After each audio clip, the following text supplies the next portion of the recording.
చిత్తూరు జిల్లా కుప్పం నియోజకవర్గంలో వివిధ అభివృద్ధి కార్యక్రమాలకు సీఎం చంద్రబాబు శ్రీకారం చుట్టారు. ఇప్పుడు లైవ్ చూద్దాం. అదే మరిగా తిరుపతి గంగమ్మ టెంపుల్, బేట్రాయ స్వామి టెంపుల్ ని రీకన్స్ట్రక్షన్ చేయడానికి 2,60,00,000 రూపాయలు ఖర్చు పెడుతున్నాం. మల్లేశ్వర స్వామి టెంపుల్ గుడిపల్లి దగ్గర 3,80,00,000 రూపాయలు ఖర్చు పెడుతున్నాం.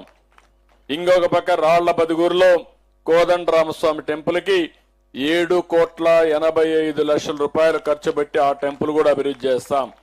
ఈ 3 టెంపుల్ చూస్తే దగ్గర 15, 20, 22 కోట్ల రూపాయలు ఖర్చు పెట్టి 4 టెంపుల్స్ అభివృద్ధి చేస్తాం.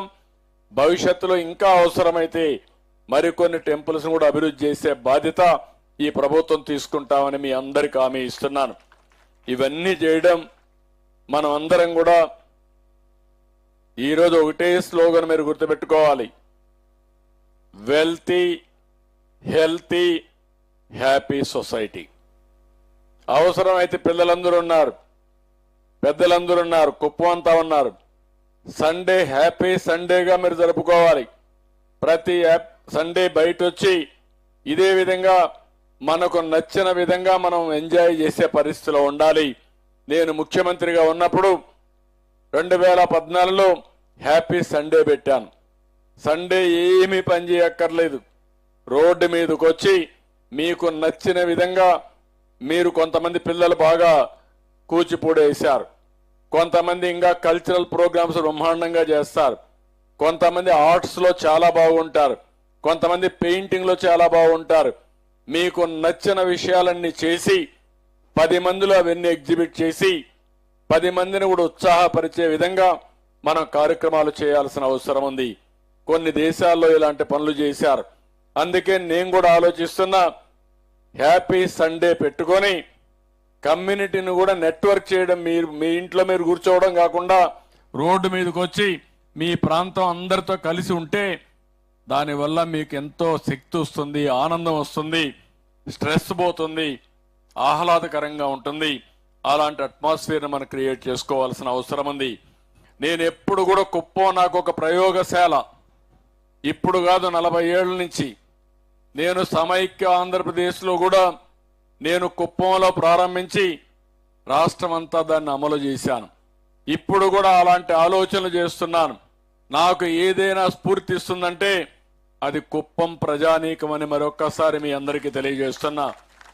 ఇక్కడ మంచి వాళ్ళు ఉన్నారు, మంచి సమాజం ఉంది, మంచి ఆలోచనలు ఉన్నాయి, కష్టపడే మనస్తత్వం ఉంది. దీన్ని టెక్నాలజీ కూడా జోడిస్తున్నాం. ఈరోజు ప్రతి ఒక్క విషయంలో నేను సెల్ ఫోన్లు వాడతాం, సీసీటీవీ కెమెరాలు పెడతాం, డ్రోన్స్ పెడతాం, అక్కడి నుంచి మొత్తం డేటా కలెక్ట్ చేస్తాం. ఎప్పుడు కూడా మనం మోడర్నైజేషన్ కూడా జోడిస్తే ఫలితాలు మెరుగ్గా వస్తాయి. అలాంటి విధానానికి శ్రీకారం చుట్టి ముందుకు పోతున్నాం. ఈరోజు మిమ్మల్ని అందరినీ చూసినప్పుడు ఇంకా 2-3 ప్రోగ్రామ్స్ కూడా ఉన్నాయి. ఏది ఏమైనా మరొక్కసారి తెలియజేస్తున్నా, 3 నెలల తర్వాత మళ్ళీ వస్తాను. ఈరోజు అన్నిటికీ ఫౌండేషన్ వేశాను, అన్ని కూడా లాంచ్ చేశాం. 3 నెలల్లో ఇవన్నీ కూడా ఒక స్టేజ్కి వస్తాయి. ఆ తర్వాత మళ్ళీ అవసరమైతే 3 నెలల తర్వాత నెక్స్ట్ లెవెల్లో ఏ విధంగా డెవలప్ చేయాలన్న దాన్ని కూడా చేస్తాం. మన దగ్గర సెరికల్చర్ ఎక్కువగా ఉంది. ఈ సెరికల్చర్ కూడా సద్వినియోగం చేసుకోవాల్సిన అవసరం ఉంది. సెరికల్చర్లో వచ్చే వేస్ట్ మీరు చూస్తే మన ఆవులకి దానాకు బాగా పనిచేస్తుంది. అంటే ఆ సెరికల్చర్లో ఏదైతే వేస్ట్ అవుతుందో అదంతా కూడా ఆవులు తింటే ఎక్కువ పాలు ఇస్తాయి. ఇప్పటికే 4 లక్షల లీటర్లు మన నియోజకవర్గంలో పాలు వస్తున్నాయి.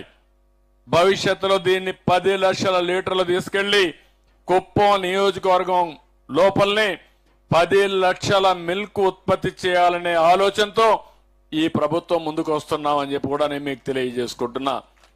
ఒక విధంగా డైరీ ఆదాయం, ఒక విధంగా నేచురల్ ఫార్మింగ్ ఆదాయం, ఇంకో పక్క నాలెడ్జ్ ఎకానమీలో మీ పాత్ర. అవసరమైతే ఇక్కడ బాగా చదువుకున్న వాళ్ళు ఇక్కడే పనిచేయడానికి, ఫ్యాక్టరీసే కాకుండా ఐటీ చేస్తే ఇంట్లో కూర్చొని పనిచేసే విధానానికి కూడా శ్రీకారం చుడుతున్నాం. వర్క్ ఫ్రమ్ హోమ్ అంటే మీ ఇంట్లోనే కూర్చుంటారు. మీ ఇంట్లో ప్లేస్ లేకపోతే నైబర్హుడ్ ఉంటుంది. మంచి ఇల్లు ఉంటే, ఒక మంచి రూమ్ ఉంటే అక్కడ కూర్చొని పని చేయడం. ఇవి కాకుండా అక్కడక్కడ వర్క్ స్టేషన్లు పెడతాం, అక్కడి నుంచి పని చేస్తారు. కుప్పం లాంటి ప్లేస్ లో ఒక పెద్ద వర్క్ స్టేషన్ కట్టి కోవర్కింగ్ స్పేస్ కింద క్రియేట్ చేసి ఒక 1000 మందో 2000 మంది అక్కడికి వచ్చి పనిచేసే విధానానికి శ్రీకారం చుడతాం. దీనికి కావాల్సిన ట్రైనింగ్ కూడా ఇస్తానని చెప్పి నేను మీకు తెలియజేస్తున్నా. నా ఉద్దేశం ఒకటే, అందరికీ పని కల్పించడం, అందరికీ ఆదాయం పెంచడం. అందరూ కూడా 24 గంటలు కొత్త కొత్త ఆలోచనలు నేర్చుకుని ఇంకా వారి యొక్క జీవితంలో ఏ విధంగా ముందుకు పోవడానికి కార్యక్రమాలు చేస్తారని చెప్పి తెలియజేసుకుంటూ, మరొక్కసారి ఇక్కడుండే వాళ్ళకే కాదు, కుప్పంలో ఉండే ప్రతి ఒక్కరికి విజ్ఞప్తి చేస్తున్నా. నేను చేసే పనులన్నీ మీకోసం చేస్తున్నాను, ప్రజల కోసం చేస్తున్నాను. దీన్ని సద్వినియోగం చేసుకోవడం మీ మీద ఆధారపడుతుంది. మీరు ఎంత సద్వినియోగం చేసుకుంటే అంత ముందుకు పోయే అవకాశం వస్తుంది. మీరు బాగుపడతారు, నాలో కూడా ఉత్సాహం పెరుగుతుంది. దానివల్ల ఇంకా ఎక్కువ తీసుకొచ్చి ఇక్కడ మంచి అభివృద్ధి కేంద్రంగా తయారు చేస్తాం. కుప్పం ప్రాంతాన్ని ఒక డైనమిక్ సెంటర్ గా తయారు చేస్తానని చెప్పి తెలియజేసుకుంటూ, మరొక్కసారి అందరికీ పేరు పేరున మనస్ఫూర్తిగా నమస్కారాలు తెలియజేసుకుంటూ, అభినందనలు తెలియజేసుకుంటూ, ప్రత్యేకంగా కూచిపూడి చేసినటువంటి పిల్లల్ని అభినందిస్తూ సెలవు తీసుకుంటున్నా. జై హింద్, జై తెలుగు.